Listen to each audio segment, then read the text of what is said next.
നമ്മൾ പ്രഗ്നൻ്റ് ആയിരിക്കും പറയില്ലേ ചില ഭക്ഷണം കഴിക്കരുത്. ഫോർ എക്സാമ്പിൾ ഇപ്പോൾ പപ്പായ കഴിക്കരുത് എന്ന് പറയും. നമ്മൾ 3 months വരെ അത് കഴിക്കണ്ടെന്ന് തന്നെ നമ്മൾ പറയുന്നു. പപ്പായ കഴിക്കരുത്. പപ്പയും പച്ചയ്ക്ക് കഴിക്കുമ്പോഴേ ഉള്ളൂ, പച്ചയ്ക്ക് കഴിക്കണ്ടെന്ന് നമ്മൾ പറയാറുണ്ട്.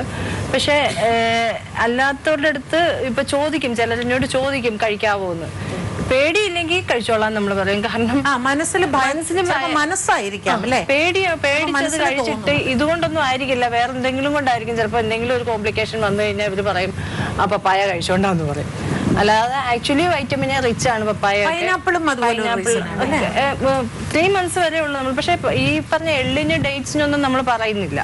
അതുപോലെ ഈ ഗ്യാസ്ട്രിക് ഫുഡ് അത് ഉണ്ടാവില്ലേ, ചില ഇത് കഴിച്ചാൽ കുറച്ച് ഓവറായിട്ട് അതൊക്കെ പറഞ്ഞു. അത് ആക്ച്വലി ഗ്യാസ്ട്രിക് പ്രോബ്ലം ഉണ്ടാകുന്നത് ഫുഡ് കഴിക്കുന്നോണ്ടായിരിക്കില്ലല്ലോ. ഈ സമയത്ത് ഇപ്പൊ കടല കഴിക്കുമ്പോഴത്തേക്കും ചിലർക്ക് ഗ്യാസ്ട്രിക് പ്രോബ്ലം ഒന്ന് കൂട്ടാം. അപ്പൊ അത് നമ്മൾ സ്പ്രൗട്ട് ചെയ്തിട്ട് കഴിച്ചോളാൻ പറയും. സ്പ്രൗട്ട് ചെയ്തിട്ട് കടല കഴിക്കുന്നതുകൊണ്ട് ദോഷമൊന്നുമില്ല. കാരണം പ്രോട്ടീൻ റിച്ച് ആയിട്ടുള്ള സാധനമാണിത്. അതുപോലെ തന്നെ വൈറ്റമിൻ എ റിച്ച് ആയിട്ടുള്ള സാധനങ്ങളാണ് വേറെയും ഈ അവോയ്ഡ് ചെയ്യാം ഗ്യാസ്ട്രിക് പ്രോബ്ലത്തിന് പറയുന്നത്. അപ്പൊ അതൊക്കെ കുക്ക് ചെയ്ത് കഴിയുമ്പോൾ വലിയ കുഴപ്പം വരികയില്ല. അല്ലെങ്കിൽ ഇത് സ്പ്രൗട്ട് ചെയ്ത് കഴിയുമ്പോഴും ഇതിന് കുഴപ്പം വരില്ല. അങ്ങനെ കഴിച്ചോളാൻ പറയാം. അങ്ങനെ സ്പ്രൗട്ട് ചെയ്യുമ്പോൾ വലിയ കുഴപ്പമില്ല, ഗ്യാസ്ട്രിക് പ്രോബ്ലം ഉണ്ടാവത്തില്ല. അല്ല അനിത മാം, പ്രഗ്നന്റ് ആയിരിക്കുമ്പോൾ മദ്യപിച്ചാൽ അല്ലെങ്കിൽ സ്മോക്ക് ചെയ്താൽ കുഞ്ഞിനെ എഫക്ട് ചെയ്യും എന്ന് പൊതുവെ പറയല്ലേ? 100% ഷുവറാണ്. അങ്ങനെയല്ല. ഇപ്പം നമ്മൾ സ്മോക്ക് ചെയ്യുന്ന കണക്കെടുക്കുവാണെങ്കിൽ, ഇത്ര പഫകത്ത് പോകുവാണെങ്കിൽ കുഞ്ഞിന് ഇന്ന കോംപ്ലിക്കേഷൻസ് വരാം എന്നുള്ളത് ശാസ്ത്രീയമായി തെളിയിക്കപ്പെട്ടതാണ്. കുഞ്ഞിന് മദ്യവും അതുപോലെ മദ്യത്തിന് പുകയെ അപേക്ഷിച്ചിട്ട് കോംപ്ലിക്കേഷൻസ് കുറവാണ്. പക്ഷെ നിക്കോട്ടിനാണ് കൂടുതൽ സൈഡ് ഇഫക്റ്റ് ഉണ്ടാക്കുന്നത്. കുഞ്ഞിന് പരിചയമുള്ള ഒരു ലേഡി ഞാൻ വാച്ച് ചെയ്യുന്നുണ്ടായിരുന്നു. 9 months ഒരു ഫുള്ളി ഡ്രങ്കാർഡായിരുന്നു. അപ്പൊ എനിക്ക് നല്ല പേടിയുണ്ടായിരുന്നു, ഇങ്ങനെയായിരിക്കും. അല്ല, ഫീറ്റൽ ആൽക്കഹോൾ സിൻഡ്രോം എന്ന് പറഞ്ഞ് സയന്റിഫിക്കലി പ്രൂവൺ ആയിട്ടുള്ള സിൻഡ്രോം ഉണ്ട്. അതായത് അമ്മ മദ്യം ഉപയോഗിച്ച് ഭാഗ്യം കൊണ്ട് ആ കുട്ടിക്ക് ചിലപ്പോൾ വരാതിരുന്നു. ഇപ്പം ഞാൻ പറഞ്ഞ സീഷർ ഡിസോർഡർ ഉള്ള അമ്മ വെട്ടലുള്ള മരുന്ന് കഴിക്കുകയാണ്. ഈ വെട്ടലുള്ള മരുന്ന് ഇന്ന ദോഷങ്ങൾ ഉണ്ടാക്കാമെന്ന് നമുക്ക് പാഠപുസ്തകത്തിലുണ്ട്. പക്ഷെ നമ്മൾ ട്രീറ്റ് ചെയ്യുന്ന പേഷ്യന്റ് ബേബിക്ക് അത് വരണം എന്നില്ല. ഇപ്പം മാനസികാരോഗ്യ പ്രശ്നമുള്ളവർ ലിഥിയം ചിലപ്പോൾ കഴിക്കും. ലിഥിയം കഴിക്കുന്ന അമ്മയുടെ കുഞ്ഞിന് ചില കണ്ടീഷൻസ് വരാമെന്ന് ബുക്കിൽ പറയുന്നുണ്ട്. എപ്സ്റ്റീൻസ് അനോമലി പോലത്തെ കണ്ടീഷൻ. ഇപ്പം ചില പേഷ്യൻസ് നമുക്ക് ലിഥിയം കഴിച്ചിട്ട് വരുന്നവരുണ്ട്. അങ്ങനെയുള്ളൊരു പേഷ്യന്റ് 2 കുഞ്ഞുങ്ങളെ ഞാൻ എടുത്തിട്ടുണ്ട്, അവർക്ക് ഒരു പ്രോബ്ലവും വന്നിട്ടില്ല. ബൈ ചാൻസ് സംഭവിക്കുന്നതാണ്. അതേപോലെ മദ്യം ഉപയോഗിച്ചാലും നിക്കോട്ടിൻ ചെന്നാലും കുഞ്ഞിന് ഇന്ന കോംപ്ലിക്കേഷൻ, മറുപിള്ള നേരത്തെ വിടുക, അബ്രപ്ഷൻ എന്ന് പറഞ്ഞ condition. Nicotine dangerous compared to alcohol. രണ്ടും ഡേഞ്ചറസ് ആണ്. കഴിയുന്നതും മദ്യവും പുകയും ഗർഭിണികൾ മാത്രമല്ല പൊതുജനവും ഉപേക്ഷിക്കണം എന്നുള്ളതാണ് ഈ വേദിയിലൂടെ പറയാനുള്ളത്. ഇപ്പൊ നേരത്തെ ഡയറ്റീഷ്യൻ പറഞ്ഞതുപോലെ നിങ്ങൾക്കും ഇത്തരം ഡയറ്റീഷ്യൻ റെസ്ട്രിക്ഷൻസ് ഒക്കെ കൊടുക്കാറുണ്ട്? പപ്പായ, പൈനാപ്പിളിന് ഡിലിറ്ററീസ് എഫക്ട്സ് ഒന്നും തന്നെ ഇല്ല പ്രഗ്നൻസിയിൽ. റിസർച്ച് പ്രകാരം എന്തെങ്കിലും ഒരു മൈൽഡ് കൺട്രാക്ഷൻ ഫീൽ ചെയ്യണമെങ്കിൽ പോലും നമ്മളൊരു 7 പൈനാപ്പിൾസ് അടുപ്പിച്ച് കഴിക്കണം. ഫീൽ ചെയ്യണമെങ്കിൽ പോലും ആരും 7 പൈനാപ്പിൾ ഒരു സിറ്റിങ്ങിൽ കഴിക്കില്ല. No one will do that. പിന്നെ ഈ പറഞ്ഞ പോലെ ഞാൻ യോജിക്കുന്നുണ്ട്, ആ മാഡം പറഞ്ഞ പോലെ നമുക്കൊരു ഭയം ഉണ്ടെങ്കിൽ ഒരു പക്ഷേ നമ്മളത് കഴിക്കാൻ പാടില്ല. ബട്ട് അല്ലാതെ ഇഫ് യു ലൈക്ക് ഇറ്റ് തീർച്ചയായിട്ടും കഴിക്കാൻ പറ്റും. അതൊരു വിഷയമല്ല അതിനകത്ത്. ഈ സർക്കാർ ആശുപത്രികളിൽ ഇടയ്ക്ക് അതിനെക്കുറിച്ചൊരു വാർത്തയും വന്നിരുന്നു. വേഗം പ്രസവം അങ്ങ് നടത്താനായിട്ട് കുറേ സിസേറിയൻ ഒരു ആരോപണം ഉണ്ടായിരുന്നു. അല്ല, അത് ശരിയല്ല. കാരണം ഗവൺമെന്റ് ആശുപത്രിയിലെ പ്രസവത്തിന്റെ കണക്ക് എല്ലാ മാസവും നമ്മൾ സ്വീകരിക്കുന്നുണ്ട്. അതിൽ 33 തൊട്ട് 38% വരെ വരുന്നുള്ളൂ സിസേറിയൻ സെക്ഷൻ. ഒരുപക്ഷെ പാശ്ചാത്യ രാജ്യങ്ങളുമായിട്ട് നോക്കുമ്പോൾ കൂടുതലായിരിക്കാം. സ്ത്രീകളുടെയും കുട്ടികളുടെയും ആശുപത്രി എടുക്കുകയാണെങ്കിൽ 35% കഴിഞ്ഞ മാസം സിസേറിയൻ സെക്ഷൻ. അതിന് നമ്മൾ ആദ്യത്തെ പ്രസവവും രണ്ടാമത്തെ പ്രസവവും സെപ്പറേറ്റ് ചെയ്യുന്നുണ്ട്, രണ്ട് രീതി നോക്കുന്നുണ്ട്. അപ്പോൾ ആദ്യത്തെ പ്രസവത്തിന് വരുന്നവരിൽ ഉള്ള സിസേറിയൻ്റെ റേറ്റ് 19% ഉള്ളൂ. രണ്ടാമത്തെ പ്രസവത്തിൽ കൂടിയിരിക്കാനുള്ള കാരണം ആദ്യത്തെ പ്രസവം സിസേറിയൻ ആണെങ്കിൽ മിക്ക ഡോക്ടർമാരും രണ്ടാമത്തും കോംപ്ലിക്കേഷൻ ഫേസ് ചെയ്യാനുള്ള മടി കാരണം അതും സിസേറിയനിലേക്ക് പോകുന്നു. അതുകൊണ്ട് ശരാശരി പ്രസവത്തിൻ്റെ നിരക്ക് ഗവൺമെൻറ് സ്ഥലത്ത് കുറവാണ്. 35 അല്ലെങ്കിൽ 30 40 ഇടയ്ക്കാണ് എല്ലാ ആശുപത്രികളിലും മിക്ക ആശുപത്രികളിലും കാണുന്നത്. ഇപ്പം മാതൃനിരക്ക് കേരളത്തിൽ 66. 1 ലക്ഷം പ്രസവത്തിന് 66 ഡെത്ത് ഉണ്ടാകുന്നുണ്ട് മാതൃമരണം 1 ലക്ഷം പ്രസവത്തിന്.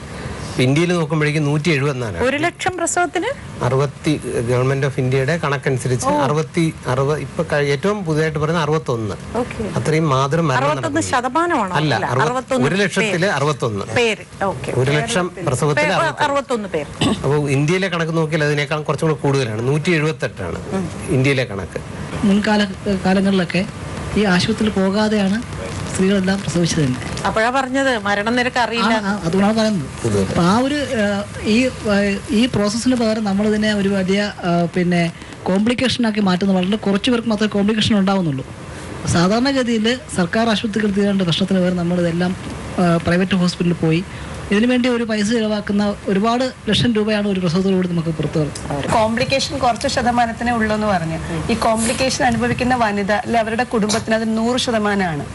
എന്റെ ഫാമിലിയിൽ ഒരു പ്രോബ്ലം വന്നാൽ, ഇപ്പം പ്രസവത്തോടനുബന്ധിച്ചൊരു കോംപ്ലിക്കേഷൻ വന്ന് അത് ഞാനല്ല എൻ്റെ ഫാമിലി പൂർണ്ണമായും സഫർ ചെയ്യുവാണ്. അപ്പോൾ ആ സഫറിങ് മിനിമൈസ് ചെയ്യാനാണ് നമ്മൾ എക്സ്പീരിയൻസ്ഡ് ആയിട്ടുള്ള ആൾക്കാരെ കണ്ട് ട്രീറ്റ്മെന്റ് എടുക്കണമെന്ന് പറയുന്നത്. ഈ ഗവൺമെന്റ് ഹോസ്പിറ്റലിൽ ഒരു ഫെസിലിറ്റി ഇല്ല.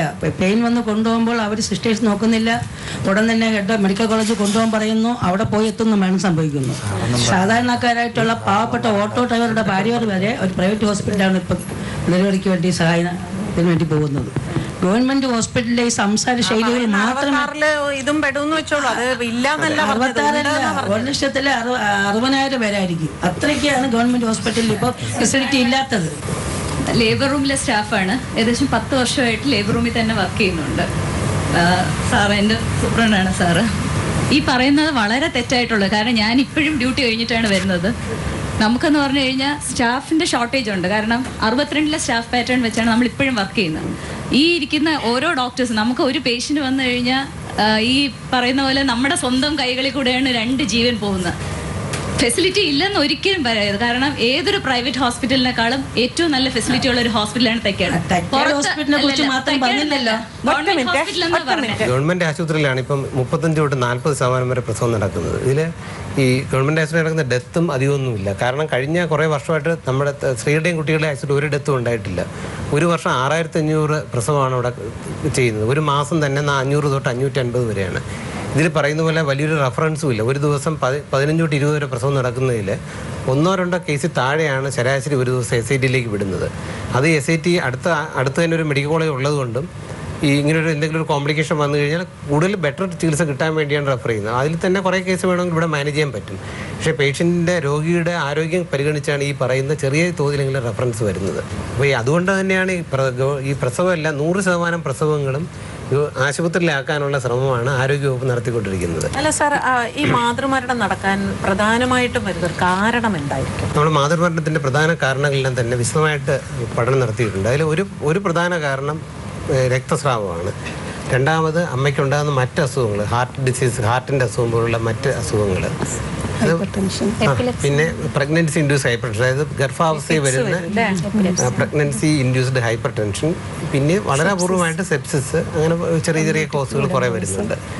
ഇതിൽ ഈ ഹാർട്ടിന് അസുഖമുള്ളവർ, മറ്റ് അസുഖങ്ങളുള്ളവർ, ഡയബറ്റീസ് ഉള്ളവർ, പ്രഗ്നൻ്റ് ആകുന്നവർ, ഇവരിൽ സാധാരണ രോഗികളെക്കാളും മരണത്തിനുള്ള സാധ്യത കൂടുതലാണ്. എന്തുകൊണ്ട് അവർ മരിക്കണമെന്നല്ല, ഇങ്ങനെയുള്ള പല കോംപ്ലിക്കേഷൻ കൊണ്ടാണ് ഈ പറയുന്ന ഡെത്ത് കൂടി നിൽക്കുന്നത്. പക്ഷേ ഇതും കുറയ്ക്കാനുള്ള ധാരാളം പദ്ധതികൾ ഗവൺമെൻറ് ആവിഷ്കരിച്ച് നടപ്പാക്കി വരികയാണ്.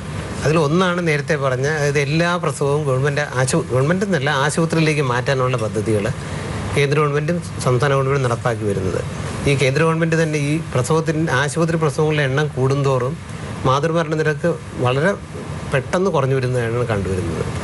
ഈ ഒരുപാട് പേര് ഞാനും കണ്ടിട്ടുണ്ട്, ഈ പ്രഗ്നൻ്റ് ആവുന്ന സമയത്ത് പെട്ടെന്ന് ഡയബറ്റിക് ആവും, പക്ഷേ ഡെലിവറി കഴിയുമ്പോൾ അത് മാറുകയും ചെയ്യും. അതെന്താണ്? അത് ജസ്റ്റേഷണൽ ഡയബറ്റീസ് മെലിറ്റസ് എന്ന് പറഞ്ഞ കണ്ടീഷനാണ്. പ്രഗ്നൻസി എന്ന് പറഞ്ഞൊരു ഡയബറ്റോജനിക് സ്റ്റേറ്റ് ആണ്. കാർബോഹൈഡ്രേറ്റ് ആണ് നമ്മൾ കഴിക്കുന്ന ഭക്ഷണത്തിൽ പ്രധാന ഒരു കമ്പോണൻറ്റ്. അതിനൊരു കാർബോഹൈഡ്രേറ്റ് ഇൻടോളറൻസ് വരും പ്രഗ്നൻസിയിൽ. നമ്മുടെ ശരീരത്തിലുള്ള ഇൻസുലിൻ നമ്മുടെ ബോഡിയിൽ പ്രതികരിക്കാതിരിക്കുക, ഇൻസുലിൻ റെസിസ്റ്റൻസ് വരിക. അപ്പോൾ അതിനോടനുബന്ധിച്ച് വരുന്ന ഒരു ഡയബറ്റീസ്.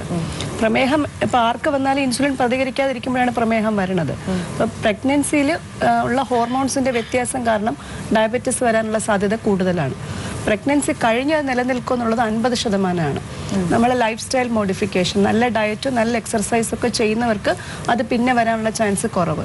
നേരെ മറിച്ച് ഒരുപാട് മധുരപലഹാരങ്ങളും കൊഴുപ്പും ഓയിലി ഫുഡ്സ് ഒക്കെ കഴിക്കുവാണെങ്കിൽ ഡയബറ്റീസിലേക്ക് പോകാനുള്ള ചാൻസ് വരും. പിന്നെ ഒരു ഇത് ഫാമിലി ഹിസ്റ്ററി ഉണ്ടോ എന്നുള്ളത്. അപ്പോൾ അച്ഛനോ അമ്മയ്ക്കോ ഡയബറ്റീസ് ഉണ്ടെങ്കിൽ പ്രഗ്നൻ്റ് ആകുമ്പം ഡയബറ്റീസിനുള്ള ഒരു ചാൻസ് കൂടും. ഇപ്പം ഇത്തവണ വേൾഡ് ഹെൽത്ത് ഡേയുടെ തീം തന്നെ ഡയബറ്റീസ് ആണ്. ഇന്ത്യയാണ് ഡയബറ്റിക് ക്യാപിറ്റലായിട്ട് ഏഷ്യൻ കൺട്രീസിൽ തന്നെ വരുന്നത്. അതിൻ്റെ ഒരു റീസൺ നേരത്തെയൊക്കെ ഇവിടെ പറഞ്ഞ പോലെ ലൈഫ് സ്റ്റൈൽ ചേഞ്ചസ് ആണ്.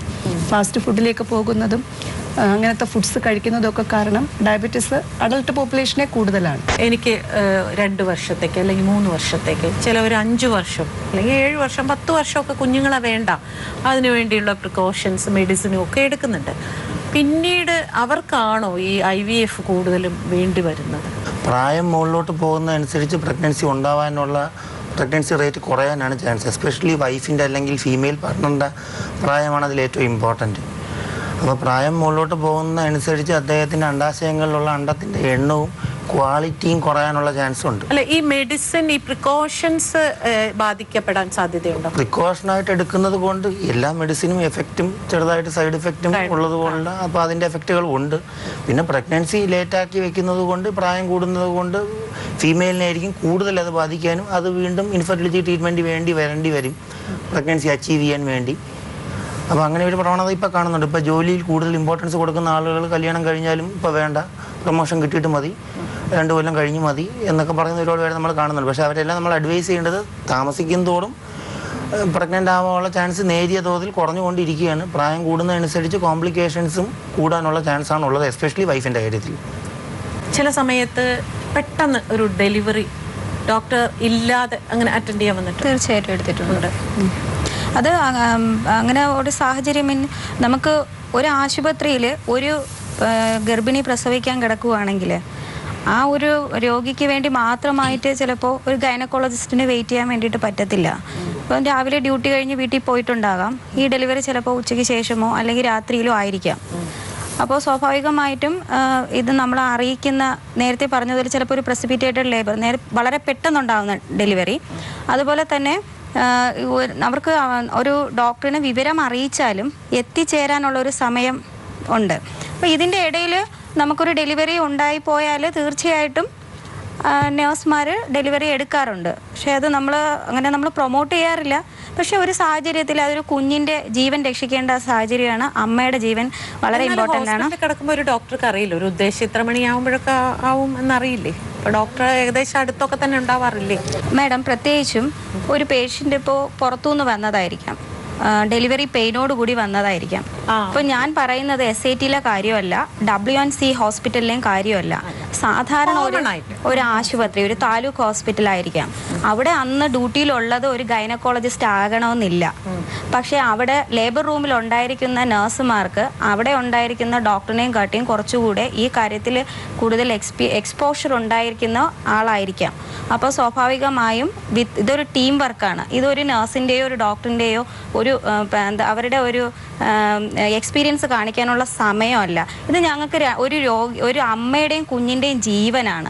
നേരത്തെ മാഡം പറഞ്ഞതുപോലെ ഒരു കുടുംബത്തിനെ നമ്മൾ രക്ഷപ്പെടുത്തുകയാണ്. ആ സമയത്ത് എത്രയും പെട്ടെന്ന് ആ കുഞ്ഞിനെയും അമ്മയും നമ്മൾ രക്ഷിക്കാൻ വേണ്ടി എന്താണോ അവിടെ ചെയ്യേണ്ടത് അത് അവിടെ ഒരു ട്രെയിൻഡ് ആയിട്ടുള്ള ഒരു നഴ്സ് ചെയ്തിരിക്കും. യെസ്, ഓഫ് കോഴ്സ് അത് ചെയ്തിരിക്കും. അത് അത്രയും കഴിവുള്ള ആൾക്കാർ തന്നെയാണ് നമ്മുടെ സർക്കാർ ആശുപത്രിയിൽ ജോലി ചെയ്യുന്ന നഴ്സുമാർ. സുഖപ്രസവത്തിന് നമ്മൾ എന്തൊക്കെ തയ്യാറെടുപ്പുകളാണ് എടുക്കേണ്ടത്? ഫസ്റ്റ് ആൻഡ് ഫോർമോസ്റ്റ് എനിക്ക് പറയാനുള്ളത് നല്ല ഡയറ്റ്, ഹെൽത്തി ഡയറ്റ്, പിന്നെ എക്സസൈസ് ഇമ്പോർട്ടൻ്റ് ആണ്. പിന്നെ എനിക്ക് തോന്നിയൊരു കാര്യം, ഇതൊരു സ്ത്രീയുടെ മാത്രം ഒരു ഹെഡേക്ക് അല്ല, ഇതൊരു ഹസ്ബൻഡ് ആൻഡ് വൈഫ് ചേർന്ന് നിൽക്കേണ്ട ഒരു കാര്യമാണ്. അവള് എല്ലാ കാര്യങ്ങളും ചെയ്യുന്നത് ഹസ്ബൻഡിനും കൂടെ അന്വേഷിച്ച് രണ്ടുപേരും ഒരുമിച്ച് പോകേണ്ട ഒരു കാര്യമാണ്. കാരണം രണ്ടുപേരും ഈക്വലി മോട്ടിവേറ്റഡ് ആണെങ്കിൽ ഇത് വളരെ നല്ല രീതിയിൽ നല്ലൊരു ഔട്ട്കമ്മിൽ നിൽക്കും. വാട്ടർ ബർത്ത് സമയത്ത് ഹസ്ബൻഡും കൂടെ തന്നെ, ഏത് ബർത്തിന് ഞാൻ ഏറ്റെടുക്കുകയാണെങ്കിൽ ഹസ്ബൻഡ് കൂടെ ഉണ്ടാവും. കാരണം എന്നാലേ അതിനൊരു ഐ ഫീൽ അത് കൂടുതൽ ട്രാൻസ്പെറൻ്റ് ആണ്. ഒന്ന്. രണ്ടാമത്തെ കാര്യം, ഹസ്ബൻഡ് കൂടെ എൻകറേജ് ചെയ്ത് നിൽക്കുമ്പോൾ അവരുടെ റിലേഷൻഷിപ്പ് തന്നെ ഈ പ്രസവം കഴിയുന്ന കുറച്ചുകൂടി റെസ്പെക്ട് ഉണ്ടാവും. ഏതെങ്കിലും ഹസ്ബൻഡ് ബോധം കെട്ട് വീണിട്ട് ഇല്ല, ഇതുവരെ ഇല്ല. ഇല്ല. അല്ല, അങ്ങനെയൊക്കെ ചില ആണുങ്ങൾ എന്നോട് പറഞ്ഞിട്ട് അയ്യോ എനിക്ക് തല കറങ്ങുന്നേന്ന് പറഞ്ഞ് ഇറങ്ങി ഓടിയിട്ട്. പിന്നെ എനിക്ക് തോന്നിയൊരു കാര്യം, നമ്മൾ ചെറുപ്പം മുതലേ നമ്മുടെ ആൺകുട്ടികളെ വളർത്തുമ്പോൾ നമ്മൾ ഈ ലേബർ ബർത്തിനെ കുറിച്ചൊരു നെഗറ്റീവ് ഇമേജ് കൊടുക്കുന്നുണ്ട് ചെറുപ്പം മുതലേ. ഈ മീഡിയ ഇമേജസ്, മൂവി എന്ത് കണ്ടാലും ഇത് വളരെ ഒരു ഹൊറിഫിക് സീനായിട്ടാണ് നമ്മളിത് കാണിക്കുന്നത്. ഇതെല്ലാം ചെറുപ്പം മുതലേ നമ്മുടെ മൈൻഡിൽ ഇംപ്രിന്റ് ആവുന്നുണ്ട്, ആൺകുട്ടികളായാലും പെൺകുട്ടികളായാലും ശരി. അതില് ബെറ്റർ ഇപ്പം നമ്മുടെ ആൺകുട്ടികളെ നമ്മൾ ഈ ഒരു വിഷയത്തിൽ ഇതൊരു പവർഫുൾ കാര്യമാണ്. ഇത് ഭാവിയിൽ ആരാണോ ജീവിതത്തിൽ വരുന്നത് നല്ല രീതിയിൽ സപ്പോർട്ട് ചെയ്ത് കഴിഞ്ഞാൽ തീർച്ചയായിട്ടും വരുന്ന പെൺകുട്ടി പോലും will respect him and his mother, രണ്ടും. പിന്നെ വേറൊരു കാര്യം, നമ്മൾ ഒരിക്കലും ടെൻഷൻ അതുപോലെ അത്തരം ഒന്നും നമ്മൾ ആങ്സൈറ്റി ഒന്നും ഇല്ലാതെ ഇരുന്നാൽ കുറച്ചുകൂടെ ഹെൽത്ത് വൈസ് നമുക്ക് ഹെൽപ്ഫുൾ ആയിരിക്കും അല്ലേ? പറയൂ, ഒരു സുഖപ്രസവത്തിന് നമ്മൾ പ്രീ പ്രഗ്നൻസി തൊട്ട് തന്നെ പ്ലാൻ ചെയ്യേണ്ട കാര്യമാണ്. നമുക്ക് എല്ലാ പ്രഗ്നൻസീസും പ്ലാൻഡ് ആയിട്ട് പറ്റില്ല, പക്ഷെ പറ്റുമ്പോഴെല്ലാം പ്രഗ്നൻസീസ് പ്ലാൻഡ് ആയിട്ട് തന്നെ ചെയ്യുന്നതാണ് നല്ലത്. ബിഫോർ പ്രഗ്നൻസി തന്നെ പറഞ്ഞ പോലെ ഓവർ വെയിറ്റ് വളരെ കൂടുതലാണ്. ഡേ ടു ഡേ പ്രാക്ടീസിൽ കാണുന്നതിൽ 90% ഓവർ വെയിറ്റ് ആണ്. ഓവർ ഈറ്റിങ്ങും എക്സസൈസും ഇല്ലാത്തതാണ് കാരണം. അപ്പോൾ ഇത് കാരണം ഡയബറ്റീസും ഹൈപ്പർ ടെൻഷനും എല്ലാം പ്രഗ്നൻസിയിൽ കൂടുകയും അതെല്ലാം തന്നെ ഒരു സിസേറിയൻ സെക്ഷനിലേക്ക് എത്തിക്കുകയാണ് ചെയ്യുന്നത്. അപ്പോൾ ഈ പ്രീ പ്രഗ്നൻസി തന്നെ ഓവർ വെയിറ്റ് ഉള്ളവർ, ഇപ്പോൾ ഇൻഫെർട്ടിലിറ്റിക്ക് തന്നെ എന്നോട് ട്രീറ്റ്മെൻറ്റ് വരുന്ന പേഷ്യൻസ് ഓവർ വെയിറ്റ് ആയിട്ട് വരുമ്പോൾ ഞാൻ അവരോട് ഫസ്റ്റ് ഓഫ് ഓൾ പറയും, ഞാൻ ട്രീറ്റ്മെൻറ്റ് സ്റ്റാർട്ട് ചെയ്യില്ല. ബേസിക്കലി അവരുടെ വെയിറ്റ് ബാക്ക് ടു ആ നോർമൽ ബോഡി മാസ് ഇൻഡെക്സ് എത്രയാണ് വേണ്ടത്, അതിനേക്ക് ഒരു നിയർ ബൈ ആ റീച്ചിലെത്തണം അവർ. അപ്പോൾ അപ്പോഴും തൊട്ട് അതിനൊരു പ്രിപ്പറേഷൻ വേണം, ഫിസിക്കലി ആൻഡ് മെൻ്റലി. അപ്പോൾ ഡയറ്റും എക്സസൈസും ഇതുപോലെ തന്നെ പ്രഗ്നൻസി ആവുന്നതിന് മുന്നേ തന്നെ സ്റ്റാർട്ട് ചെയ്ത് ബേസിക് ടെസ്റ്റുകളെല്ലാം ചെയ്ത്, ഇപ്പോൾ ഹൈപ്പോതൈറോയിഡിസം, അൺഡിറ്റക്റ്റഡ് ഡയബറ്റീസ്, അതെല്ലാം മുന്നേ, അനീമിയ, ഇതെല്ലാം മുന്നേ അതിനെ ഡിറ്റക്ട് ചെയ്ത് കറക്റ്റ് ചെയ്തതിന് ശേഷം പ്രഗ്നൻസി ആകുക. പറ്റുമ്പോഴും പ്ലാൻഡായിട്ട് തന്നെ പ്രഗ്നൻസി ആവാൻ ശ്രമിക്കുക.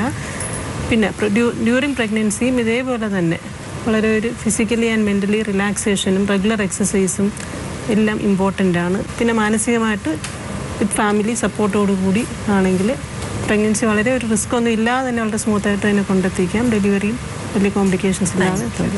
ഈ യോഗ പ്രഗ്നൻ്റ് ആവുന്നതിന് മുൻപേ തുടങ്ങണോ, പ്രഗ്നൻ്റ് ആയതിനു ശേഷം? പൊതുവേ യോഗ എപ്പോഴും എല്ലാ മനുഷ്യനും ആചരിക്കുന്ന നല്ലതാണെന്ന് തന്നെയാണ്. പക്ഷെ ഒരു പെൺകുട്ടി തീരുമാനിക്കുക, ഓക്കെ എനിക്ക് പ്രഗ്നൻ്റ് ആവണം എന്ന് തീരുമാനിച്ചാൽ അപ്പോഴേ തുടങ്ങണോ ഈ യോഗ? ഈ പ്രഗ്നൻസിക്ക് വേണ്ടി പ്രത്യേകം ഉണ്ടോ, അതിനായിട്ടുണ്ടോ പ്രത്യേകം യോഗയുണ്ട്? നമ്മളിപ്പോൾ ദീർഘകാലം യോഗ പരിശീലിച്ചു വരുന്ന ആളായാലും പ്രഗ്നൻസി സമയത്ത് നമുക്ക് ചെയ്യേണ്ടത് അതല്ല, ആ രീതിയിലല്ല ചെയ്യേണ്ടത്. അപ്പോൾ പ്രത്യേകിച്ചും ചെയ്ത് കൂടാത്തതുണ്ട്, ചെയ്യാവുന്നതുണ്ട്. ഇപ്പോൾ പലർക്കും അറിഞ്ഞുകൂടാത്തതും എല്ലാവരും ചെയ്യുന്നതുമാണ് നമുക്ക് ഇരിക്കുന്നത്. നമ്മൾ പ്രഗ്നൻസി സമയത്തെ 3ആയി തിരിക്കും. First trimester, second trimester, third trimester. അതായത് ആദ്യത്തെ 3 മാസം, 3 മുതൽ 6 മാസം, 6 ശേഷം പ്രസവം വരെയുള്ള കാലഘട്ടം.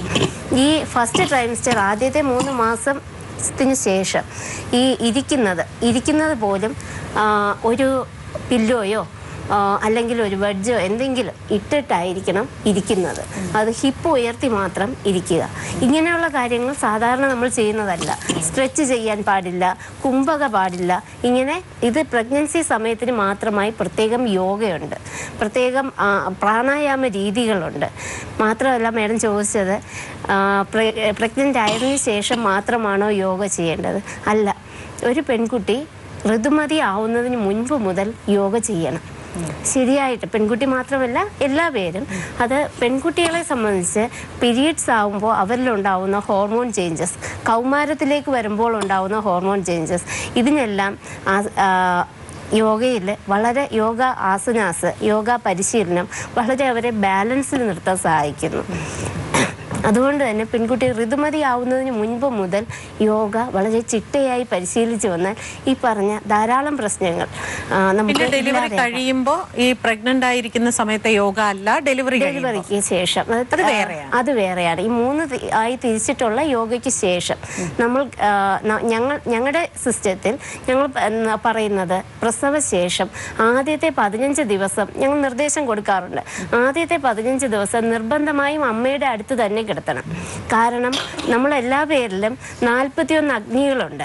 41 അഗ്നി നമ്മുടെ സ്വഭാവ വിശേഷതകൾ, നമ്മുടെ നെഗറ്റീവും പോസിറ്റീവുമായ എല്ലാത്തിനെയും ബാധിക്കുന്നതാണ്. ഇതിൽ ഈ 41ാമത്തെ അഗ്നി നമ്മൾ അമ്മയിൽ നിന്ന് 15 ദിവസത്തിനുള്ളിൽ അമ്മയുടെ സാമീപ്യവും മുലയൂട്ടലിൽ നിന്നുമാണ് കുഞ്ഞിന് കിട്ടുന്നത്. അത് നമ്മൾ നിഷേധിക്കുകയാണെങ്കിൽ ആദ്യത്തെ 15 ദിവസത്തിനുള്ളിൽ നമ്മൾ അത് നിഷേധിക്കുകയാണെങ്കിൽ 41ാമത്തെ അഗ്നിയുടെ കുറവ് കുഞ്ഞിനുണ്ടാവും. അത് വളർന്നു വരുമ്പോൾ അവൻ്റെ വളർച്ചയുടെ ഘട്ടത്തിൽ വളർച്ച വളരെ ലേറ്റ് ആവുക, അപകർഷതാ ബോധമുണ്ടായി വരിക, പിരിമുറുക്കം വർദ്ധിച്ചിരിക്കുക, ഇങ്ങനെ കുഞ്ഞിനെ വളരെയധികം ആ അഗ്നിയുടെ കുറവ് ബാധിക്കും. ഇത് ഞങ്ങൾ പറഞ്ഞു കൊടുക്കാറുണ്ട്. പിന്നെ പ്രസവശേഷം 41 ദിവസം അമ്മയിൽ ഉണ്ടാകുന്ന മാറ്റം, പ്രസവത്തോടെ ഞങ്ങൾ യോഗാശാസ്ത്ര പ്രകാരം ഗർഭിണിയായിരിക്കുന്ന ആ കാലഘട്ടത്തിൽ മുഴുവൻ യോഗനാഡികളുണ്ട് എല്ലാ പേരിലും. ഈ യോഗനാഡികൾ മുഴുവൻ ഉണരുകയും ഈ യോഗനാഡികളിലെല്ലാം ഒരു പ്രത്യേക തരംഗാവസ്ഥയിൽ നിന്നാണ് പ്രസവം നടക്കുന്നത് യോഗശാസ്ത്ര പ്രകാരം. ഈ പ്രസവം നടന്ന ശേഷം ഇതെല്ലാം തിരിച്ച് ബാലൻസിലേക്ക് വരുന്ന കാലഘട്ടമാണ് പ്രസവശേഷം 41 ദിവസം. എൻ്റെ വളരെ അടുത്തൊരു സുഹൃത്ത് അവരുടെ ആദ്യത്തെ ഡെലിവറി കഴിഞ്ഞിട്ട് ആ കുട്ടിക്ക് 5 വയസ്സായതിനു ശേഷം രണ്ടാമത് അവർ പ്രഗ്നൻ്റ് ആയപ്പോൾ ആ ഡോക്ടർ എന്നോട് ചോദിച്ചു, ഫസ്റ്റ് ഡെലിവറി സമയത്ത് ഈ ബ്ലഡ് ഗ്രൂപ്പ് ആയിട്ട് എന്തോ കണക്റ്റഡ് ആയിട്ട് ഒരു ഇഞ്ചക്ഷൻ എടുത്തിട്ടുണ്ടോ എന്ന് ചോദിച്ചിരുന്നു. അപ്പോൾ ഇവർ പറഞ്ഞു ഇല്ല, എടുത്തിട്ടില്ല എന്ന് പറഞ്ഞു. അതുകൊണ്ട് രണ്ടാമത്തെ കുട്ടി മെൻ്റലി റിട്ടയർഡ് ആയിരുന്നു. അപ്പോൾ അതുകൊണ്ടാണ് എന്നൊരു ഈ ഡോക്ടർ അങ്ങനെ പറഞ്ഞു. അതെന്താണ് യഥാർത്ഥത്തിൽ?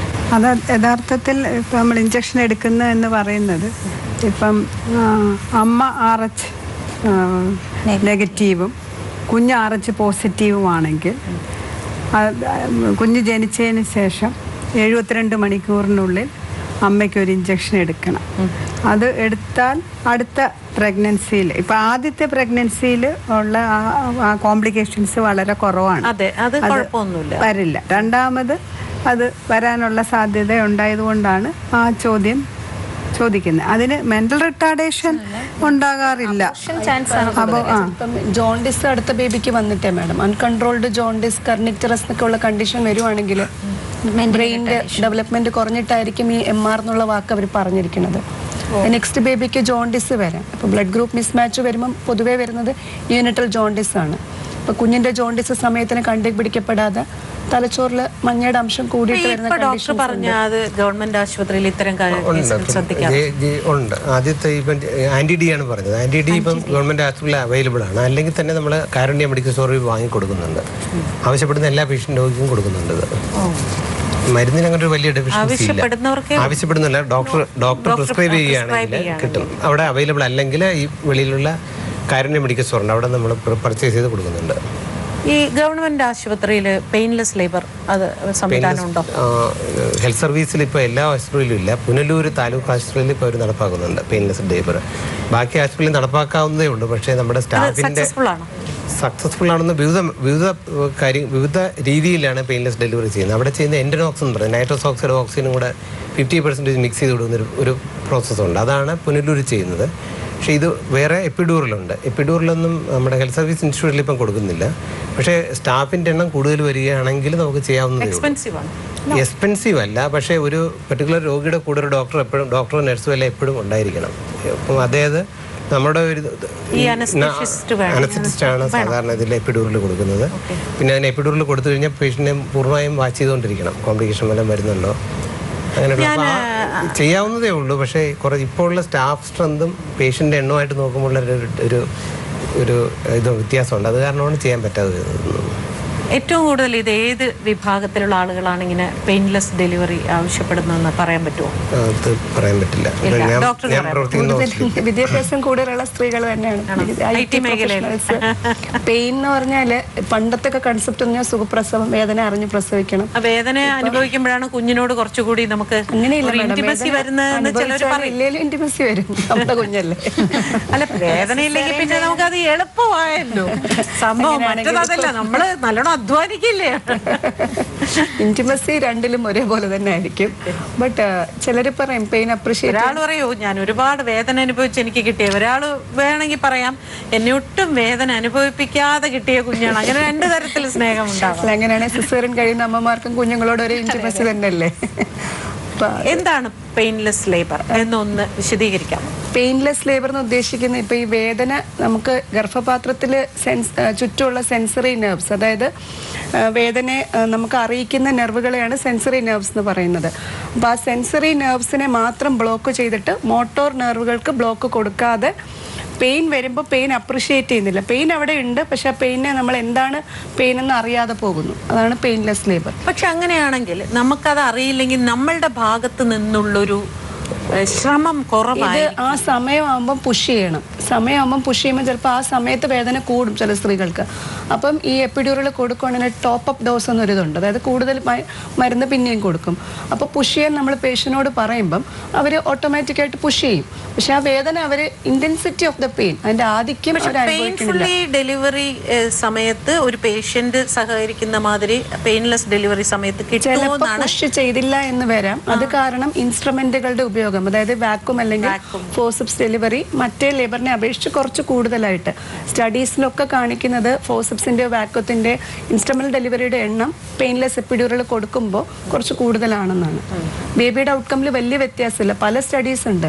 ചിലർ പറയും ജനിക്കുന്ന ബേബീസിന് കുറച്ച് ഡിപ്രഷൻ ഉണ്ടെന്ന്, പക്ഷെ പ്രാക്ടിക്കലി അധികം അങ്ങനെ കാണാറില്ല. ഈ സ്കിന്നിൽ വരുന്ന കളർ ചേഞ്ചസ് ഹോർമോണൽ ഇതുകൊണ്ട് വരുന്നതാണ്. ചിലർക്കൊക്കെ പെട്ടെന്ന് ബ്ലാക്ക് ആവും. ആഫ്റ്റർ ഡെലിവറി അത് ഗ്രാജുവലി അത് പോകുന്നതാണ്. പ്രഗ്നന്റ് ആവുന്ന സമയത്തല്ലേ അത് ACTH എന്നൊരു ഹോർമോണും മെലറ്റോണിൻ ഹോർമോണും പ്രഗ്നൻസിയിൽ കൂടും. അപ്പോൾ ACTH കൂടുമ്പം അത് പിറ്റ്യൂട്ടറി ഗ്രന്ഥി എന്ന് വരുന്ന ഹോർമോണാണ്. അതിന്റെ അളവ് പ്രഗ്നൻസി കൂടും. അപ്പോൾ കഴുത്തിന് ചുറ്റും കറുപ്പ്, കക്ഷഭാഗത്ത് അല്ലെങ്കിൽ സ്ഥാനങ്ങളുടെ താഴെയൊക്കെ നേരിയ പിഗ്മെന്റേഷൻ വരും, ഇടുപ്പ് ഭാഗത്തുമൊക്കെ. പ്രഗ്നൻസിക്ക് ശേഷം അത് പേഷ്യൻസ് എന്ന് പറയും കഴുത്ത് ഒരുപാട് കറുത്തുപോയി, ഡെലിവറിക്ക് ശേഷം നന്നായിട്ട് മാറിയെന്ന് പറയും. പ്രഗ്നൻസി ഹോർമോണിന്റെ വേരിയേഷൻ കാരണം വരുന്നതാണ്. ഇന്ന് നമ്മുടെ സമൂഹത്തിൽ ബ്രസ്റ്റ് ഫീഡിങ്ങിൻ്റെ പ്രാധാന്യത്തെക്കുറിച്ചുള്ളൊരു അവയർനെസ് കുറയുന്നുണ്ട്. അതിന് പകരം മറ്റ് സപ്ലിമെൻസിൻ്റെ ഉപയോഗം കൂടുന്നുമുണ്ട്. ഇന്ന് കുട്ടികളിൽ അല്ലെങ്കിൽ അവരുടെ വളർച്ചയുടെ പല ഘട്ടങ്ങളിലും കാണുന്ന ശാരീരികമായിട്ട് രോഗങ്ങളാണെങ്കിലും മറ്റ് സൈക്കോളജിക്കലായിട്ടുള്ള പ്രശ്നങ്ങളാണെങ്കിലും ഇത് അതിനൊരു കാരണമാകുന്നില്ലേ? നമ്മളെല്ലാ പേഷ്യൻസിനോടും ഡെലിവറി ചെയ്യുന്ന എല്ലാവരോടും 4 to 6 months 4 മുതൽ 6 മാസം വരെ എക്സ്ക്ലൂസീവ് ബ്രസ്റ്റ് ഫീഡിങ് മുലപ്പാൽ തന്നെ കൊടുക്കണമെന്ന് കർശനമായി നിർദ്ദേശിക്കാറുണ്ട്. അത് നമ്മൾ പറയും ഈ ആദ്യത്തെ 2-3 ദിവസം കുഞ്ഞ് കരയുന്നു എന്ന് പറഞ്ഞാൽ നമ്മുടെയൊക്കെ തന്നെ അവർ കൊണ്ടുവരും. വേറെ എന്തെങ്കിലും കലക്കി കൊടുക്കുമോ എന്നൊക്കെ ചോദിച്ചു നമ്മൾ പറയും കുഞ്ഞിൻ്റെ ബുദ്ധിശക്തി, രോഗപ്രതിരോധ ശക്തി, അമ്മയുമായിട്ടുള്ള ബോണ്ട് എല്ലാം മുലപ്പാൽ കുടിച്ചാലേ വരുത്തുള്ളൂ, വേറെ ഒന്നും കൊടുക്കരുത്. ഇത് ആദ്യം നേരിയ പാലേ വരുത്തുള്ളൂ, കണ്ണുനീര് പോലെ കൊളോസ്ട്രം എന്ന് പറയും. അപ്പോൾ പേഷ്യൻസ് പറയും ഇത് പാലല്ല വെള്ളം പോലെ ഇരിക്കണു, പാലിൻ്റെ ഗുണം ഇല്ല എന്നൊക്കെ നമ്മളോട് ഡൗട്ട് ചോദിക്കും. അപ്പോൾ ഇതാണ് ഏറ്റവും ഇമ്മ്യൂണിറ്റി പവർ കൊടുക്കുന്നത്, രോഗപ്രതിരോധ ശക്തി കൊടുക്കുന്നത്. എത്ര തവണ കുടിപ്പിക്കുന്നോ പാലിൻ്റെ ഉൽപ്പാദനം കൂടും. അപ്പോൾ മാക്സിമം ഫീഡ് ചെയ്യുക. 4 മുതൽ 6 മാസം വരെ ഇതേ കൊടുക്കാവുള്ളൂ എന്ന് എല്ലാ ഹോസ്പിറ്റൽസിലും, സർക്കാർ ആശുപത്രി ആവട്ടെ പ്രൈവറ്റ് ആശുപത്രി ആവട്ടെ എല്ലാ ഗൈനക്കോളജിസ്റ്റും പീഡിയാട്രീഷ്യനും കർശനമായി നിർദ്ദേശിക്കാറുണ്ട്. എക്സ്ട്രാക്ട് ചെയ്ത് വെച്ചിട്ട് കൊടുക്കുന്ന പാലിന് ഗുണം 6 മണിക്കൂർ വരെ സ്റ്റോർ ചെയ്യുമ്പം അതിനകത്ത് ഒരു വ്യത്യാസവും വരുന്നില്ല. ഗ്ലാസ് കണ്ടെയ്നർ തന്നെ മതി. ഫ്രിഡ്ജിലല്ല, നമ്മൾ പുറത്ത് അറ്റ്മോസ്ഫിയർ റൂം ടെമ്പറേച്ചറിൽ തന്നെ 6 hours വരെ കീപ്പ് ചെയ്യാം. അതിനകത്ത് മെയിൻലി മാക്രോഫേജസ് എന്ന് പറഞ്ഞാൽ രോഗാണുക്കളെ കില്ലുന്ന ബാക്ടീരിയ പോലും കണ്ടന്റ് കുറയത്തില്ല. ജോലിക്ക് പോകുന്ന എക്സ്പ്രസ് ചെയ്ത് വെച്ചാൽ 6 മണിക്കൂർ വരെ നമുക്ക് കൊടുക്കാം. ജോലിക്ക് പോകുന്ന സ്ത്രീകളെ രാവിലെ ജോലിക്ക് പോകുമ്പോൾ ഇത് ഫ്രിഡ്ജിൽ വെച്ചിട്ട് പോകും, എന്നിട്ട് വൈകുന്നേരം അതുവരെ വീട്ടിലുള്ളൊരു ഫ്രിഡ്ജിൽ വെക്കണം എന്നില്ല, നമുക്ക് റൂം ടെമ്പറേച്ചറിൽ തന്നെ 6 മണിക്കൂർ വരെ യൂസ് ചെയ്യാം. ആദ്യത്തെ ഇപ്പം സർക്കാർ വിഭാഗത്തിൽ ജോലി ചെയ്യുന്നവർക്ക് 6 months മെറ്റേണിറ്റി ലീവ് ഉണ്ട്. 6 മാസവും ബ്രസ്റ്റ് ഫീഡ് ചെയ്യാനായിട്ടാണ് അവർക്ക് 6 മാസത്തെ അവധി കൊടുത്തിരിക്കുന്നത്. പ്രൈവറ്റ് സ്ഥാപനങ്ങളിൽ വർക്ക് ചെയ്യുന്നവർക്ക് അത്രയില്ല. 6 മണിക്കൂറിൽ കൂടുതൽ ജോലി എടുക്കാണ്ടിരിക്കുക. ആ സമയത്ത് 6 hours എക്സ്പ്രസ് ചെയ്തിട്ട് പോവുക. ഈ 3 വയസ്സ് വരെ 5 വയസ്സ് വരെ ഒക്കെ ബ്രസ്റ്റ് ഫീഡ് ചെയ്യുന്നില്ല. 3 വയസ്സ് വരെ ബ്രസ്റ്റ് ഫീഡ് ചെയ്താൽ അത്രയും നല്ലതാണ്. തീർച്ചയായിട്ടും മാക്സിമം ഒരു കുട്ടി പ്രൊമോട്ട് ചെയ്യണം. 10 വയസ്സ് വരെ കുടിച്ചത് 3 years വരെ ഡെഫിനറ്റ്ലി കൊടുക്കാം. 10 വയസ്സ് സ്കൂളിൽ നിന്ന് ഓടി വന്നിട്ട് ഇങ്ങനെ അമ്മയുമായിട്ട് ബോണ്ട് കൂടുതലായിരിക്കും. തീർച്ചയായിട്ടും എത്ര കൊടുക്കാൻ പറ്റുമോ അത്രയും കൊടുക്കണം. അടുത്ത കുട്ടി ആയാൽ തന്നെ നമ്മൾ ഉടനെ നിർത്തണ്ട, നിങ്ങൾ കുറച്ചുകൂടെ ഭക്ഷണം കഴിക്കുക, മാക്സിമം ഫീഡ് ചെയ്യുക. ഇപ്പം നമുക്ക് സർക്കാർ ലെവലിൽ ഇതിനൊക്കെ ഒരു അവയർനെസ് കൊടുക്കുന്നു. അവയർനെസ് പ്രോഗ്രാം ഉണ്ട്. 2 കാര്യമോ അതായത് പ്രസവം കഴിഞ്ഞാൽ ഉടൻ തന്നെ 1/2 മണിക്കൂറിനകം ബ്രസ്റ്റ് ഫീഡിങ് സ്റ്റാർട്ട് ചെയ്യണം. പഴയ ആ പ്രഗ്നൻസി ടൈമിൽ കുറച്ച് പഴയ കാര്യങ്ങൾ ആചരിക്കാൻ പലരും താല്പര്യപ്പെടുന്നത്. ഫോർ എക്സാമ്പിൾ പ്രഗ്നൻ്റ് ആയിരിക്കുമ്പോൾ ആയുർവേദ മരുന്നുകൾ കഴിക്കുക, ശേഷം നെയ്യും അങ്ങനെയൊക്കെ എന്തൊക്കെയോ കഴിക്കുന്നൊക്കെ. IVF ട്രീറ്റ്മെന്റിന് വരുന്നവരോട് ഇത്തരം കാര്യങ്ങൾ നിങ്ങൾ ചെയ്യരുത് എന്ന് പറയാം.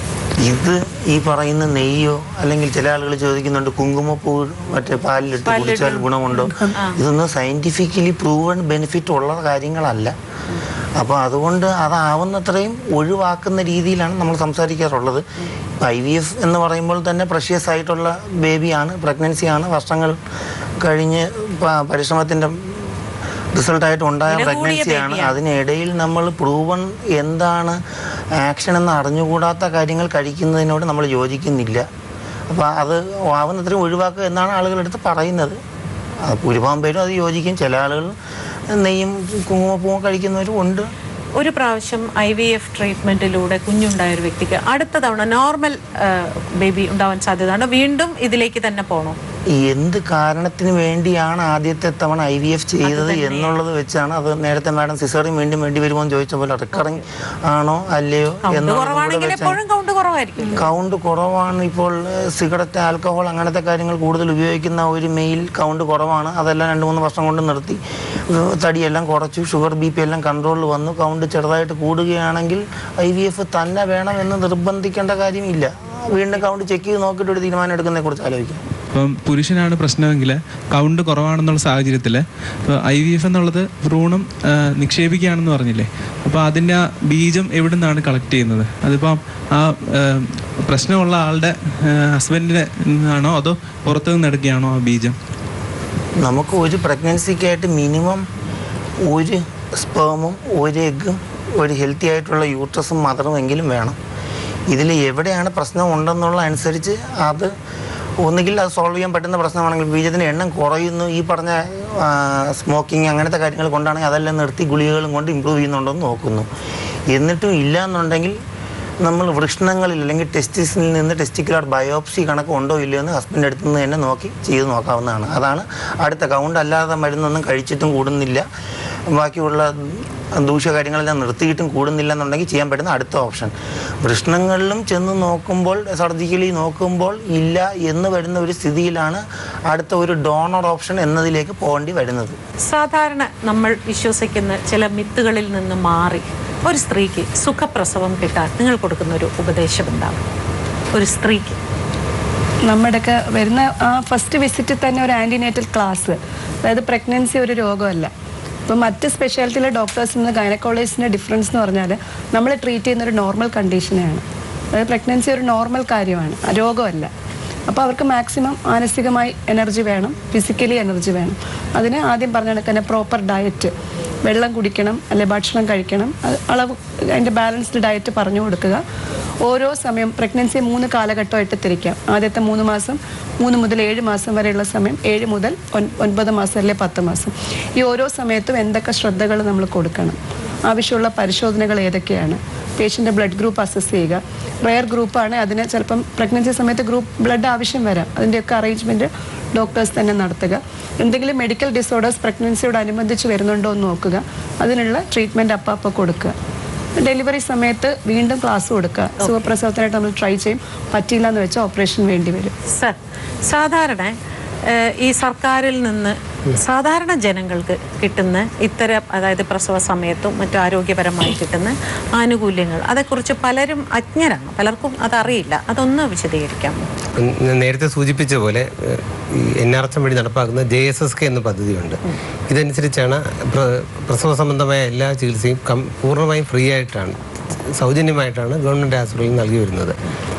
ഇതിൻ്റെ പല രീതിയിലുള്ള പ്രചരണം കഴിഞ്ഞ കുറേ വർഷമായി പ്രാഥമിക ആരോഗ്യതലം തൊട്ട് എല്ലാ സ്ഥലങ്ങളിലും നൽകുന്നുണ്ട്. എനിക്ക് തോന്നുന്ന രോഗികൾക്കെല്ലാം ഇപ്പോൾ ഇതിനെപ്പറ്റി ഒരുവിധം നല്ലോണം അറിയാം, എല്ലാവർക്കും അറിയാം. പിന്നീട് JSY എന്നൊരു പദ്ധതിയുണ്ട്. അതിൽ ആശുപത്രി പ്രസവം പ്രോത്സാഹിപ്പിക്കാനായിട്ട് ആശുപത്രി പ്രസവിക്കുന്ന എല്ലാവർക്കും ഡിസ്ചാർജ് ചെയ്യുന്ന സമയത്ത് ഗ്രാമപ്രദേശങ്ങളിലൊക്കെ 700 രൂപയും നഗരപ്രദേശങ്ങളിലൊക്കെ 600 രൂപയും നൽകുന്നുണ്ട്. അത് ഹോസ്പിറ്റലിൽ വരുന്ന ചിലവിൻ്റെ ഒരു ചെറിയ ഭാഗം മീറ്റ് ചെയ്യാൻ വേണ്ടിയാണ്. ഇപ്പോൾ അത് ഓൺലൈനായിട്ട് അവിടെ അക്കൗണ്ടിലേക്കാണ് കൊടുക്കുന്നത്, പൈസയായിട്ട് നൽകുന്നില്ല. ഈ ഡെലിവറി കഴിഞ്ഞിട്ട് അമിതമായി വണ്ണം വെച്ചിട്ട് യോഗ ചെയ്യാൻ വരുന്നവരുണ്ടോ? തീർച്ചയായും ഉണ്ട്. ഡെലിവറിക്ക് ശേഷം നോർമൽ ഡെലിവറി ആണെങ്കിൽ 3 മാസത്തിന് ശേഷം യോഗ ചെയ്യാം.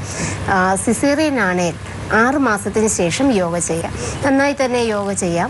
ഇതിൽ നമുക്ക് പറയുമ്പോൾ പ്രീനേറ്റൽ യോഗയിൽ നമ്മൾ ചെയ്യുമ്പോൾ അമ്മയുടെ അമിത സമ്മർദ്ദം കുറഞ്ഞിരിക്കുക, ക്രോണിക് ഡയബറ്റീസ് കുറയാൻ സഹായിക്കുന്നു യോഗ. കാരണം ക്രമീകൃതമായ ഇൻഹേൽ എക്സേൽ രീതിയുണ്ട് പ്രാണായാമത്തിലൊക്കെ, യോഗയിൽ. ഇത് നമ്മുടെ അമ്മയിൽ നിന്നുള്ള അമിത സമ്മർദ്ദം കുറയുക, ഹൈപ്പർ ടെൻഷൻ കുറയുക, ഇത് അമിത രക്തസമ്മർദ്ദം കുറയാനൊക്കെ സഹായിക്കുന്നു. ഓക്കെ, ഇന്നത്തെ ഈ കാലഘട്ടത്തിൽ ഇപ്പം ചില കുട്ടികളൊക്കെ 19-20 വയസ്സ് കല്യാണം കഴിക്കുന്നവരും ഒക്കെ ഉണ്ട്. അവർക്ക് കൊടുക്കാനുള്ളൊരു ഉപദേശം എന്താണ്? ആദ്യ മാസങ്ങളിൽ ഇപ്പം ഒരുപാട് എക്സസൈസ് ചെയ്യാനൊന്നും നമ്മൾ പറയാറില്ല. അപ്പോൾ അത് ചിലർക്ക് നല്ല ഛർദിൽ കാണും, ചിലർക്ക് അമിതമായ ഛർദിൽ കാണും. അവരുടെ അമ്മയുടെയും കുഞ്ഞിൻ്റെയും ആരോഗ്യത്തിൽ ആ സമയങ്ങളിൽ വളരെ ഏറെ ശ്രദ്ധിക്കേണ്ടതാണ്. ആഹാരം ഇപ്പോൾ ഒരുപാട് അമിതമായ ഛർദിലുണ്ടെങ്കിൽ ഉടൻ അതിന് ഡോക്ടറിനെ കാണിക്കുകയും അതിന് വേണ്ടുന്ന പരിഹാരം നേടുകയും വേണം. പിന്നെ ഉള്ളത് അവരുടെ ദിനചര്യയും അവരുടെ മാനസിക ഉല്ലാസം വളരെ വളരെ ഇമ്പോർട്ടൻ്റ് ആയിട്ടുള്ളൊരു കാര്യമാണ്. ആഹാരവും പിന്നെ ഫാമിലിയുടെ മുഴുവൻ ഒരു സപ്പോർട്ടും, നല്ല ആഹാരം, അങ്ങനെ റെസ്റ്റുമൊക്കെ ആയിട്ട് മുന്നോട്ട് പോവുക. ഒരു വളരെ എക്സ്പീരിയൻസ്ഡ് നേഴ്സ് എന്നുള്ള നിലയിൽ, കാരണം ഡോക്ടേഴ്സ് പറയുന്ന ചില കാര്യങ്ങളൊക്കെ പറയുന്നുണ്ട്, അതുകൊണ്ട് ഞാൻ ചോദിക്കാം, എന്താണ് ഇവർക്ക് കൊടുക്കാനുള്ളൊരു ഉപദേശം? ഒരു ഡോക്ടറോളം തന്നെ എക്സ്പീരിയൻസ് ഉള്ള വ്യക്തി എന്നുള്ള നിലയ്ക്ക് ചോദിക്കും. ആദ്യമായിട്ട് വേണ്ടത്, ഇതൊരു രോഗം ആണെന്ന് കണക്കാക്കരുത്. ഒരു സ്ത്രീക്ക് അവരുടെ ജീവിതത്തിൽ ഏറ്റവും അധികം സന്തോഷം കിട്ടുന്ന ഒരവസ്ഥയാണ് ആ കുഞ്ഞിൻ്റെ ആദ്യത്തെ കരച്ചിൽ കേട്ടതിന് ശേഷം ഒന്ന് തിരിഞ്ഞു നോക്കാറുണ്ട് ഇവർ. കുഞ്ഞ് ആണാണോ പെണ്ണാണോ എന്നറിയാൻ വേണ്ടിയിട്ട് വളരെ ആകാംക്ഷയോടുകൂടി തിരിഞ്ഞു നോക്കാറുണ്ട്. ആ ഒരു അവസ്ഥ, അതാണ് ഞങ്ങൾ ആദ്യം ഒത്തിരി പെയിനോടുകൂടി കുട്ടികൾ കരയുമ്പോഴത്തേക്കും, അതായത് ഈ സ്ത്രീകൾ തന്നെ കരയുമ്പോൾ പറയാറുണ്ട്, ഇതിൻ്റെ അവസാനം എന്ന് പറയുന്നത് നമുക്ക് ജീവിതത്തിൽ ഒരിക്കലും മറക്കാൻ പറ്റാത്തൊരു നിമിഷമാണ് നമ്മൾ ഫേസ് ചെയ്യാൻ പോകുന്നത്. അത്തരത്തിൽ നമ്മൾ മാനസികമായി അവരെ സപ്പോർട്ട് കൊടുക്കുമ്പോഴത്തേക്കും സ്വാഭാവികമായി ആ സമയത്ത് അവരുടെ റിലേറ്റീവ്സ് ഒന്നും കാണാറില്ല. ഏറ്റവും അടുത്ത ഒരു ബന്ധുവിനെ പോലെയാണ് ഈ ഓരോ രോഗിയും ആ സമയത്ത് നഴ്സിനോട് പെരുമാറുന്നതും. ഏറ്റവും കൂടുതലും വളരെ നേരത്തെ പറഞ്ഞാലും വളരെ മിനിമം ആൾക്കാർ ചിലപ്പോൾ എന്തെങ്കിലും സംസാരിക്കുമായിരിക്കാം. പക്ഷേ ആ ഒരു അവസ്ഥയെ ഒരു നഴ്സ് തീർച്ചയായും തിരിച്ചറിഞ്ഞുകൊണ്ട് തന്നെ മാനസികമായ സപ്പോർട്ട് കൊടുത്തുകൊണ്ട് അവർക്ക് ഓരോ സമയത്തും, ചില സമയത്ത് നമുക്ക് പുഷൊന്നും ചെയ്യണ്ട, നമ്മൾ നേരത്തെയൊക്കെ അവരെ പുഷ് ചെയ്യുകയാണെങ്കിൽ അത് കുഞ്ഞിനും അമ്മയ്ക്കും ബുദ്ധിമുട്ടുണ്ടാകും, ഡെലിവറി വളരെ കോംപ്ലിക്കേറ്റഡ് ആകും. അപ്പോൾ അനാവശ്യമായ സമയത്ത് പുഷ് ചെയ്യാതിരിക്കാനൊക്കെ ഉള്ള അതെന്താണെന്നുള്ളത് വിദ്യാഭ്യാസം അനുസരിച്ച് അവർക്ക് എഡ്യൂക്കേഷൻ ആ സമയത്ത് കൊടുക്കുകയാണെങ്കിൽ വളരെ നല്ല രീതിയിൽ ശാന്തമായ ഒരു അവസ്ഥയിൽ ഈ ഡെലിവറി നടക്കാൻ സാധിക്കും. അതിന് തീർച്ചയായിട്ടും സർക്കാർ മേഖലയിൽ പണിയെടുക്കുന്ന നഴ്സുമാരെ കൊണ്ട് സാധിക്കും. ഈ IVF ട്രീറ്റ്മെന്റിന് വരികയാണെങ്കിൽ അതായത് അവർക്ക് എത്ര കാലം കഴിഞ്ഞ്, ഇപ്പോൾ കുഞ്ഞുങ്ങൾ ഉണ്ടാവുന്നില്ല, എത്ര കാലം കഴിഞ്ഞ് വന്ന് നോക്കുന്നതായിരിക്കും കുറച്ചുകൂടി ഒരു കംഫർട്ടബിൾ ആയിട്ടുള്ള ഒരു ട്രീറ്റ്മെന്റ്, അല്ലെങ്കിൽ ഒരു ശുഭാപ്തി വിശ്വാസം തരുന്നത്? പ്രഗ്നൻസിക്ക് വേണ്ടി ട്രൈ ചെയ്യുന്ന അല്ലെങ്കിൽ പ്രഗ്നൻസി ഉടനെ വേണമെന്ന് ആഗ്രഹിക്കുന്ന എല്ലാ കപ്പിളും മിനിമം ടൈമിനുള്ളിൽ തന്നെ ഉടൻ തന്നെ ട്രീറ്റ്മെൻറ്റിനെ കുറിച്ച് ആലോചിക്കുകയോ അടുത്ത ഡോക്ടറെ കണ്ട് താങ്കൾക്ക് എന്തെങ്കിലും കുഴപ്പമുണ്ടോ എന്ന് അറ്റ്ലീസ്റ്റ് ചെക്ക് ചെയ്യുന്നതാണ് നല്ലത്. പ്രായം കൂടുന്നതനുസരിച്ച് പ്രഗ്നൻസി റേറ്റ്. ഏജ് ലിമിറ്റ് ഉണ്ടോ? ഏജ് ലിമിറ്റ് ഇപ്പോൾ ലേറ്റസ്റ്റ് ഇൻ്റർനാഷണൽ ക്രൈറ്റീരിയ വന്നത് വെച്ച് ഫീമെയിൽ വൈഫ് 35 ആവുന്നതിന് മുമ്പ് ഫാമിലി കംപ്ലീറ്റ് ചെയ്യുന്നതാണ് ഐഡിയൽ. അതിന് കഴിഞ്ഞ് പ്രായം മുകളിലോട്ട് പോകുന്നതനുസരിച്ച് അമ്മയ്ക്കും കുഞ്ഞിനും ഉണ്ടാകാനുള്ള കോംപ്ലിക്കേഷൻസ് കൂടാനാണ് ചാൻസ്. അപ്പോൾ അതുകൊണ്ട് ഐഡിയലി 35 മുമ്പ് കംപ്ലീറ്റ് ചെയ്യുക. അതിലും നല്ലത് 30 മുമ്പ്, അല്ലെങ്കിൽ ആദ്യത്തെ കുഞ്ഞ് 30 മുമ്പെങ്കിലും ആവുന്നതാണ് ഏറ്റവും നല്ലതല്ല. മാക്സിമം ഇപ്പോൾ സയൻസ് 68 വരെ പോസ്റ്റ് മെനോപോസൽ വരെ IVF ചെയ്തിട്ടുണ്ട്. പക്ഷെ അതെല്ലാം കോംപ്ലിക്കേഷൻസ് ഇതിലൊന്നും ആവാത്തവരാണ്. അപ്പോൾ അതുവരെ നമ്മൾ വെയിറ്റ് ചെയ്യുന്നതിൽ കാര്യമില്ല. നമ്മളാവുന്നത്രയും നേരത്തെ ഫാമിലി കംപ്ലീറ്റ് ചെയ്യുന്നതാണ് നല്ലതെന്നാണ്. അപ്പോൾ ഇൻഫെർട്ടിലിറ്റിക്കുള്ള ചാൻസുകളും കുറഞ്ഞിരിക്കുകയും ചെയ്യും.